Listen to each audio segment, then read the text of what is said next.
Je suis le professeur Jean-Charles Corvi-Gomez. Je suis originaire du Bénin.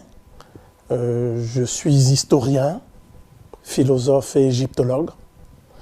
Et pour moi, le 29 août 1985, il y a eu, on peut le dire ainsi, un véritable tournant dans ma formation intellectuelle et dans mon orientation. Ce fut pour moi l'occasion de faire connaissance avec un des plus grands savants de notre temps, le professeur Cheikh Anta Diop. Le professeur Cheikh Anta Diop, qui est né en 1923 à Tietou, au Sénégal, et qui est décédé le 7 février 1986, est un savant pluridisciplinaire qui a contribué à renouveler les thématiques historiographiques du monde noir. On se souvient notamment du célèbre colloque international d'égyptologie du Caire en 1974, et à l'issue d'un véritable tour de force avec un aréopage de savants parmi les plus qualifiés du monde occidental, Cheikh Anta Diop et son disciple Théophile Obenga ont fait pencher la balance, si je puis m'exprimer ainsi, en faveur des thèses africaines. Qu'il me soit permis de rappeler brièvement les conclusions de cet important événement. Le rapport final disait ceci: la très minutieuse préparation des interventions des professeurs Cheikh Anta Diop et Obenga n'a pas eu, malgré les précisions contenues dans le document de travail préparatoire envoyé par l'UNESCO, une contrepartie toujours égale. Il s'en est suivi un réel déséquilibre dans les discussions. Mais en dépit de cet événement scientifique de portée universelle, force est de constater qu'aujourd'hui, dans la plupart des universités occidentales, notamment américaines et françaises, européennes notamment, l'œuvre de Cheikh Anta Diop est toujours occultée. Et dans les départements d'histoire et d'archéologie, on ne mentionne pas les travaux des historiens africains et des spécialistes de l'archéologie africaine. C'est ainsi que, très récemment encore, nous nous sommes rendus compte qu'à l'université de la Sorbonne, où Cheikh Anta Diop a soutenu sa thèse d'État, de doctorat d'État, à l'amphithéâtre Liard, devant des centaines de personnes, et je rappelle que la thèse a duré 7 heures, hein, donc il y a une soutenante de 7 heures, on s'est rendu compte que même la France, parce que Cheikh Anta Diop est un produit malgré tout de l'université française, même la France oublie d'honorer ce génie. Il est évident que ces acquis scientifiques de l'école africaine d'égyptologie doivent être intégrés dans le système éducatif, non seulement en Afrique, mais dans l'ensemble du monde noir. Et ce qu'il y a lieu de noter également, c'est que, en occultant ainsi l'information scientifique et en évitant de vulgariser correctement les acquis et les résultats de la science historique, il y a une sorte d'effet boomerang qui touche également l'intelligence et la compréhension des faits historiques et culturels de l'Europe. Il faut noter que l'Afrique est le continent qui a vu naître l'homme anatomiquement moderne. L'homme anatomiquement moderne, dont le spécimen est l'Homo 1, qui est né donc il y a 200 000 ans. L'homme anatomiquement moderne a véritablement accumulé dans un processus cumulatif du savoir un certain nombre de connaissances depuis le Paléolithique supérieur jusqu'à la fin de l'Antiquité classique.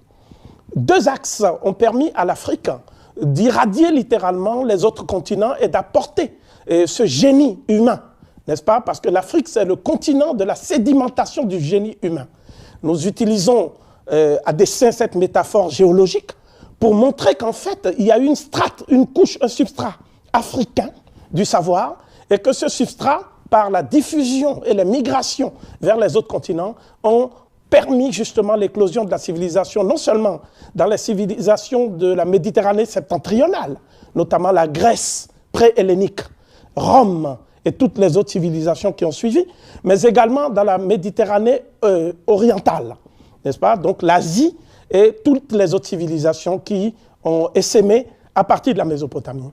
Donc, si cela est vrai, si ce processus cumulatif du savoir a permis à l'Africain de diffuser les connaissances les plus précoces qui soient, je ne mentionnerai que 3 faits qui sont en général occultés aux profanes.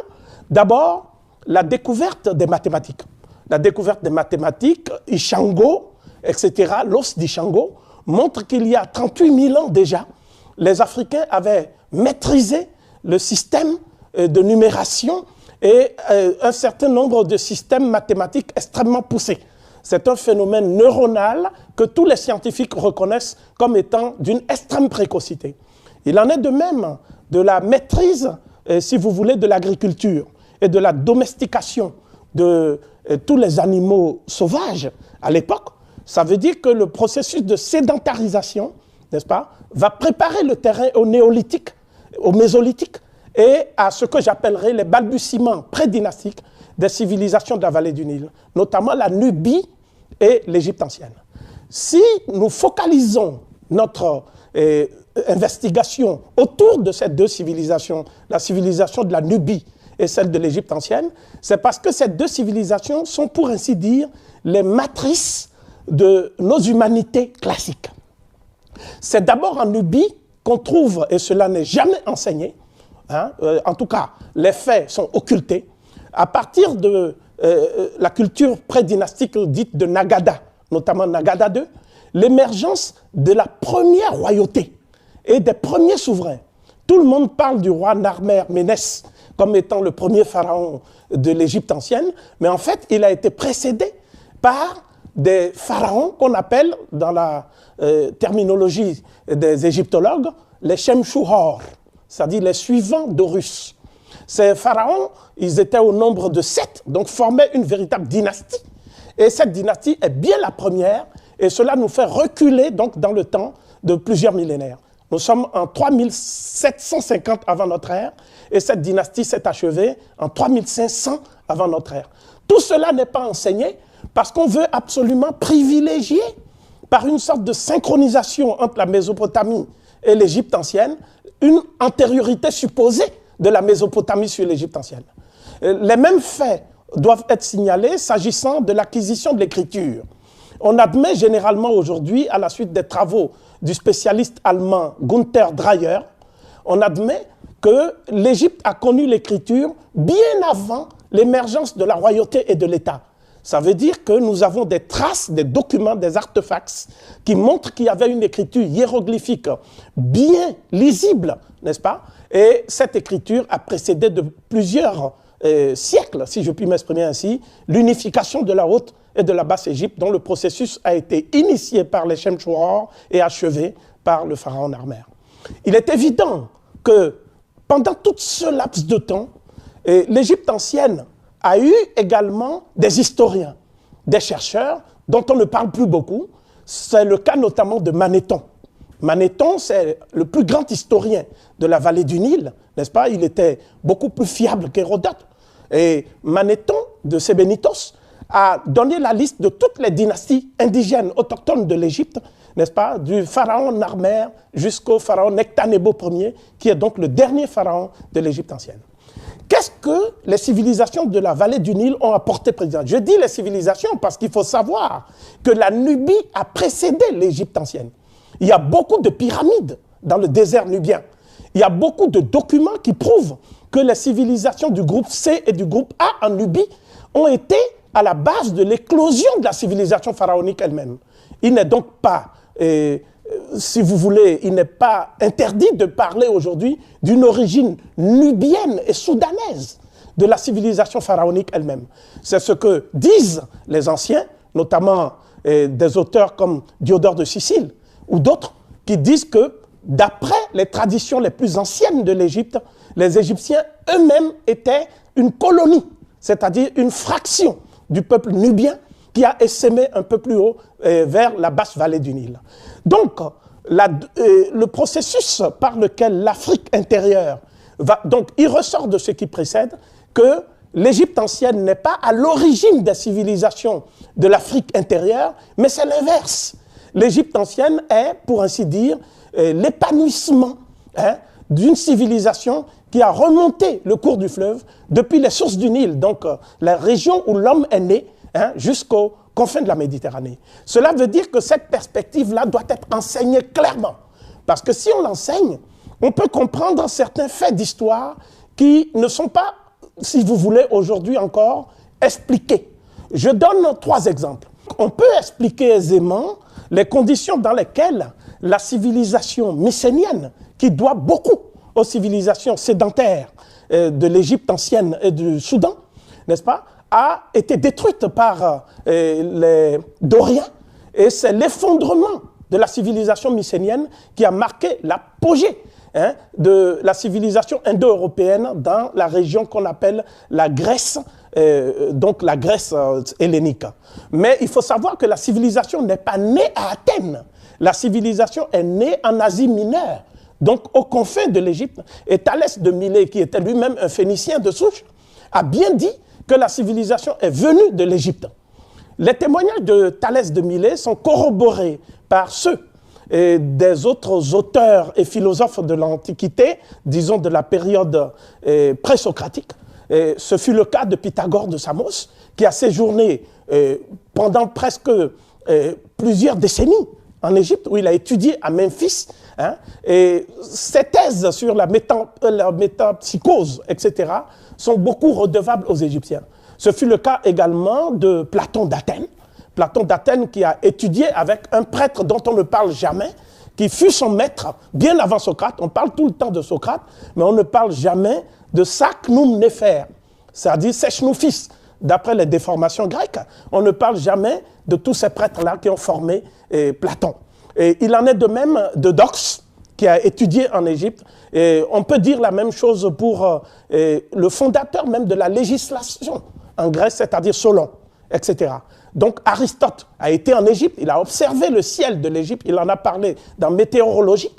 Et donc aujourd'hui, on a imposé une thèse qui paraît irrationnelle, c'est celle de la génération spontanée des sciences, des arts, des lettres et de la philosophie en Grèce.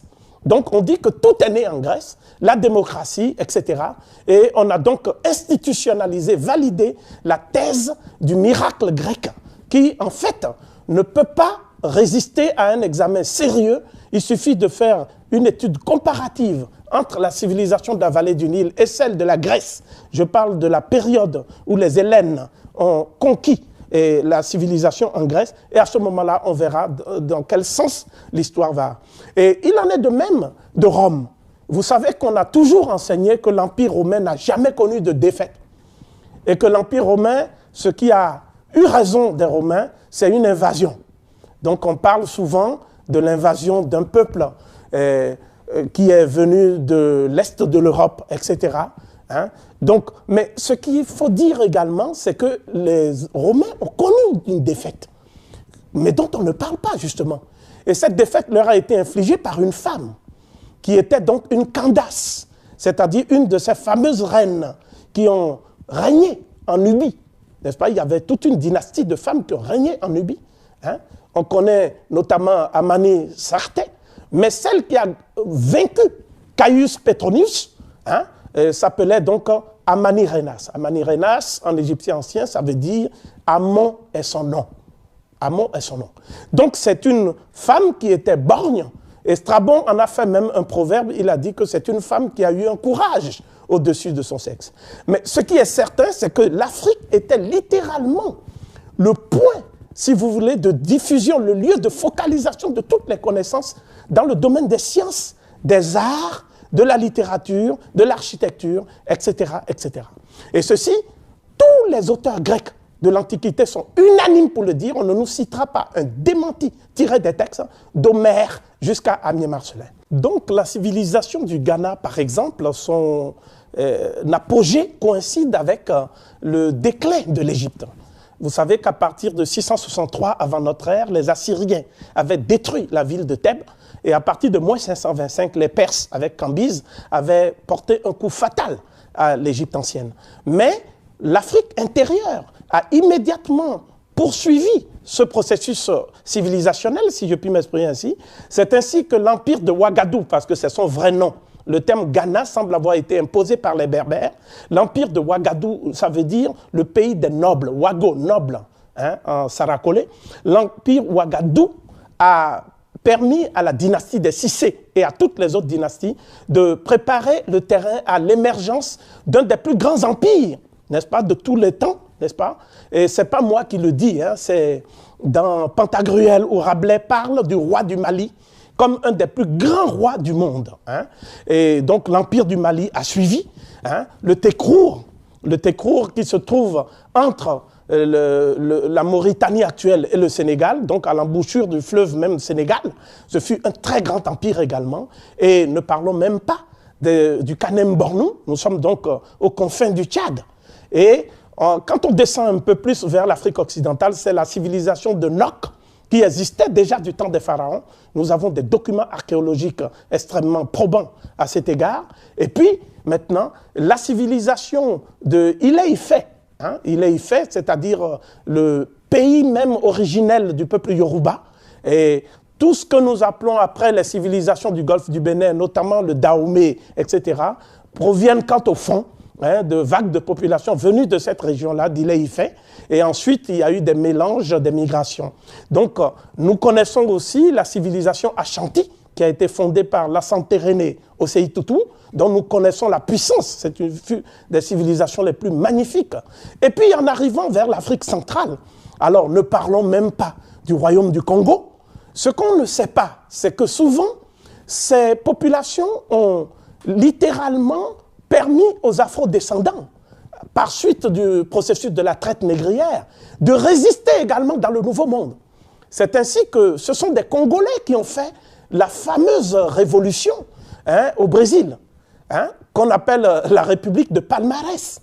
C'est un Congolais qui était à la tête de cette résistance-là. Nous sommes au XVIIe siècle, donc c'est bien avant Haïti. Hein. Donc on ne peut pas non plus comprendre l'histoire de la diaspora si on ne saisit pas cette continuité historique de l'Afrique avec ses descendants partout dans le monde. Donc, en allant vers l'Afrique australe, on a la fameuse civilisation de Zimbabwe, c'est-à-dire la maison des pierres en langue Shona. Hein? Donc, c'est le peuple Shona qui a créé cette civilisation. Et ne parlons pas des civilisations Zoulou, de toutes les autres civilisations magnifiques. Et donc, pour nous, il est impossible d'étudier dans le cadre d'un dialogue des civilisations qui s'oppose à la notion de choc des civilisations, qu'une certaine littérature européocentriste voudrait imposer, n'est-ce pas? On ne peut pas dialoguer en faisant abstraction de plusieurs millénaires de processus civilisationnels sur le sol africain qui est, dans l'état actuel de nos connaissances, le berceau de l'humanité. C'est donc pour cela que l'Afrique doit être au cœur de ce dialogue des civilisations. Le but de ce dialogue, c'est de créer un monde qui sera un monde de paix, d'harmonie, d'équilibre, hein, qui permettra aux hommes d'aller à la découverte du génie humain et de faire en sorte que les aspects les moins belliqueux, c'est-à-dire ceux qui poussent au génocide que nous constatons depuis le XXe siècle et qui se poursuivent sous nos yeux, ces aspects soient définitivement éradiqués de la conscience universelle. Et c'est en cela que l'Afrique va jouer son rôle de berceau de l'humanisme. L'Afrique n'est pas seulement le berceau de l'humanité. Aucun humanisme ne peut advenir si l'Afrique est suppliciée, si l'Afrique est martyrisée, si l'Afrique est occupée. C'est pour cela que nous pensons que le concept le plus important aujourd'hui, c'est le concept de l'université virtuelle des savoirs. L'université virtuelle des savoirs est un lieu d'échange des savoirs, mais les savoirs ne sont pas seulement livresques. Les savoirs ne relèvent pas seulement de l'érudition, les savoirs n'appartiennent pas seulement à une caste de spécialistes. Ce dont nous parlons, c'est la diffusion planétaire des savoirs. Et ce, en rupture avec la pensée unique, en rupture avec l'idée qu'il n'y a que des peuples civilisés en Europe et que le reste du monde, c'est un océan humain de barbarie. Cette idée-là, elle ne résiste pas à la moindre critique objective des faits aujourd'hui. Donc l'université virtuelle des savoirs est également ouverte, pour les raisons que j'ai indiquées précédemment, à l'Europe, bien sûr, puisque l'Europe, c'est une partie aussi de notre héritage. il y a notre héritage européen, hein, parce que c'est le génie humain qui, après avoir achevé sa sédimentation en Afrique, a eu son expression également technologique et autres en Europe. Et il en est de même de l'Asie, qui est un des continents d'avenir, de l'avenir. Hein? Vous savez qu'aujourd'hui, on ne peut pas faire de projection géostratégique sans tenir compte du rôle de la Chine. La Chine n'est plus aujourd'hui une puissance émergente. La Chine est vraisemblablement aujourd'hui la première puissance du monde, même si on n'ose pas le dire avec la même rigueur. Et puis, il faut penser à l'Amérique. L'Amérique qui est un continent où l'homme noir a payé un tribut très lourd au développement des États-Unis, par exemple, pour aller très vite. Depuis que les premiers Noirs ont quitté la côte Ashanti dans un bateau pour aller à Jamestown, aux États-Unis, nous sommes au XVIIIe siècle, hein, l'Amérique n'a jamais cessé d'être confrontée à la question raciale. Hein, et ce sont des Noirs comme Chrysops Attucks, ce sont des Noirs comme Marcus Garvey, le Jamaïcain, et d'autres qui ont éveillé la conscience du peuple américain. Et aujourd'hui, l'Amérique est aux avant-postes, à l'avant-garde de la lutte pour la dignité de l'homme africain et de l'homme tout court. Donc je crois que tous ces facteurs vont nous amener à découvrir l'importance de la présence africaine en Asie. Et le professeur Runoko Rashidi, qui est un des plus éminents spécialistes, sera associé à ce projet de l'Université virtuelle des savoirs. Hein. Mais il faut savoir que d'autres auteurs des États-Unis, comme le professeur Molefi, qui était à Santé, qui est donc le promoteur et le théoricien de la notion de afrocentricity, et non pas d'afrocentrisme, qui est un contresens. Nous assistons donc à la montée en puissance de la conscience africaine, partout dans le monde, notamment chez les afrodescendants. Et ils se sont réunis à Carthagène. Il y a des afrodescendants de Colombie, il y a des afrodescendants de Bolivie, qui ont d'ailleurs rendu hommage aux Africains à travers le rôle qu'Haïti a joué. Si je parle d'Haïti maintenant, c'est parce que Haïti a été à l'origine de tout le processus de décolonisation qu'il y a eu. Après que la Révolution française ait marqué ses limites, se soit épuisée dans la terreur. Des trois révolutions fondatrices de la modernité, à savoir la Révolution américaine, la Révolution française. La Révolution haïtienne fut la seule à être une véritable révolution universelle.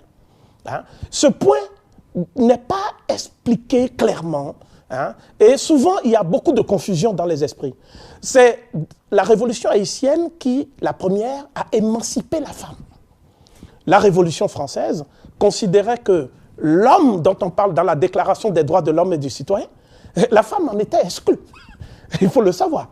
C'est ce qui a poussé d'ailleurs une Française éminente, à savoir Olympe de Gouges, à défendre dans sa fameuse Déclaration des droits de la femme et de la citoyenne l'héritage des Africains. Elle l'a dit explicitement et elle a rendu hommage aux femmes noires qui ont lutté pendant l'esclavage. Et cette femme a disparu et même les traces de son combat ont disparu ici en Europe. Donc le rôle de l'université virtuelle des savoirs, c'est de réhabiliter également tous ces gens qui ont combattu pour l'idéal humain et qui ont été occultés dans leur propre pays.